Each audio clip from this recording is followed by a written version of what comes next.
Hello friends, আমি তনুশ্রী প্রতিদিনের মতন আমার রান্নাঘরে আবার একটা রেসিপি নিয়ে হাজির হয়ে গেছি। রেসিপিটা দেখার জন্য সবাইকে জানাই স্বাগত। আপনারা কেমন আছেন? আশা করি আপনারা ভালো আছেন। আপনাদের ভালোবাসা ভগবানের আশীর্বাদে আমরাও ভালো আছি। আজকের রেসিপিটা হচ্ছে ফ্রেন্ডস কাঁকড়া আলু কষা। কাঁকড়া আলু কষা করতে আমার কি কি লাগছে দেখুন। কাঁকড়াগুলোকে কেটে ভালো করে ধুয়ে নুন হলুদ মাখিয়ে রেখেছি।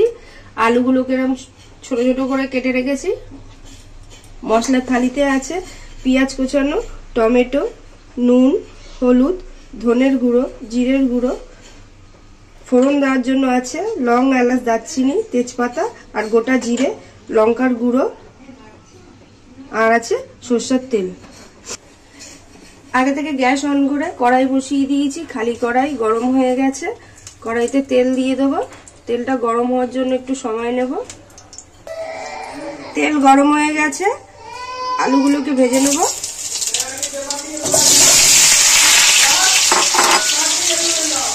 একটু নুন হলুদ দিয়ে লাল লাল করে ভেজে নেব।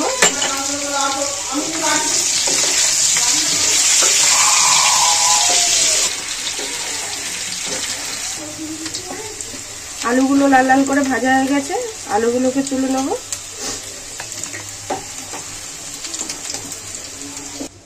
আলু ভাজা গরম তেলের মধ্যে নুন হলুদ মাখা কাঁকড়া গুলো ভেজে নেব।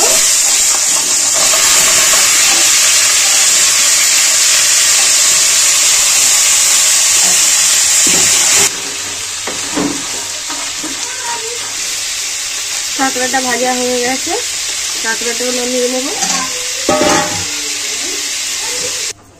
গরম তেলের মধ্যে ফোড়ন দিয়ে দেবো সাদা জিরে, লং, এলাচ, দারচিনি, সাথে একটা তেজপাতা।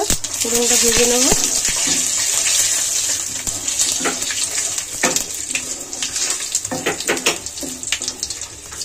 ফোড়নটা ভাজা হয়ে গেছে, আগে থেকে কাটা পেঁয়াজটাও দিয়ে দেবো।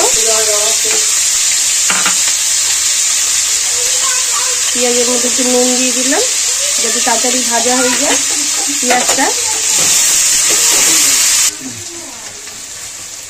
পেঁয়াজটা ভাজতে ভাজতে আদা রসুন বাটাটাও দিয়ে দেবো। আদা রসুন বাটাটাও ভেজে নেবো পেঁয়াজের সাথে। আদা রসুন বাটাটাও ভাজা হয়ে গেছে পেঁয়াজের সাথে, কাঁচা গন্ধও চলে গেছে। আগে থেকে টমেটো কেটে রেখেছিলাম, টমেটোটাও দিয়ে দিলাম। টমেটোটা দিয়ে এবার ভেজে নেবো। পেঁয়াজ, আদা, রসুন, টমেটো একসাথে ভালো করে। টমেটোটাও ভাজা হয়ে গেছে। এবার এক এক করে সব মশলা দিয়ে দেবো। জিরের গুঁড়ো, ধনের গুঁড়ো, হলুদ, লঙ্কার গুঁড়ো। মশলার মধ্যে আবার একটু নুন দিয়ে দেবো। ভালো করে কষিয়ে নেবো মশলাটা। এবার মশলা কষানো হয়েই এসছে, দেখুন তেল মশলা দিয়ে ছাড়তে শুরু করে দিয়েছে। একটু গোলমরিচের গুঁড়োও দিয়ে দিলাম। গোলমরিচের গুঁড়োটা দিয়ে একটু মশলাটাকে কষিয়ে নিলাম। একটু জল দেবো মশলার মধ্যে।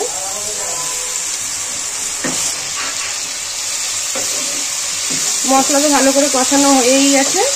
এবার আগে থেকে ভেজে রেখেছিলাম কাঁকড়াগুলোকে দিয়ে দিলাম। দিয়ে মশলাটাকে ভালো করে কষিয়ে নেবো। ফের কাঁকড়াটা দিয়ে ভালো করে মশলাটা কষিয়ে নিয়েছি।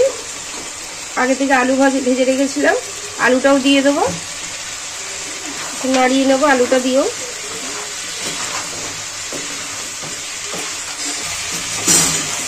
আলুটা দিয়ে ভালো করে কষিয়ে নিয়েছি। এবার অল্প করে জল দিয়ে দেবো, যেহেতু এটা কষা কষা করবো বলে।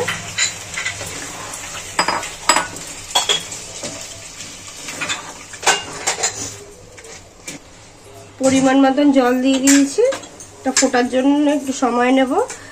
কাঁকড়া কেটেছিলাম যখন, কাঁকড়া থেকে ঘিলুগুলো বেরিয়েছিল, ঘিলুগুলোকে আলাদা করে রেখেছি। ঘিলুগুলো ওপর দিয়ে দিয়ে দিলাম।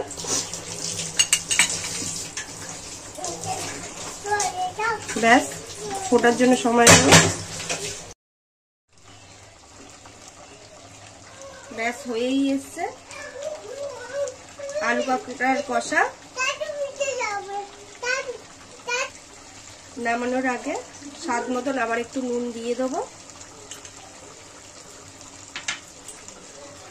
হাতে বেটেছি লং, এলাচ, দারচিনি, গরম মশলা, এটা দিয়ে দেবো।